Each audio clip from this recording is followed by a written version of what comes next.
Pag sinabing sinar, ang unang lumalabas sa etymology, sa pag-aaral,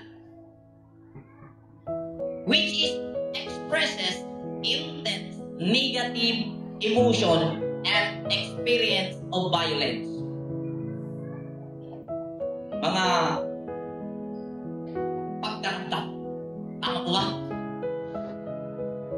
Ito ay tumutukoy sa lugar ng ating buhay na kung saan dumanas tayo ng pagdaramdam or sa mga experiences na ating na-encounter sa buhay natin.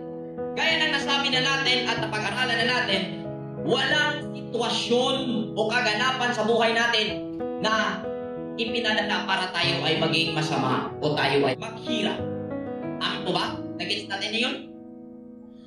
Walang sitwasyon na naipadala na Supreme Creator sa sangkatauhan o sa sino man sa atin, sa lahat ng tao, para ang tao ay gawing kawawa. Naging kawawa at naging may pagdaramdam ang tao dahil sa nagawa niyang respond o naging action sa sitwasyon na dumarating. Amin po ba?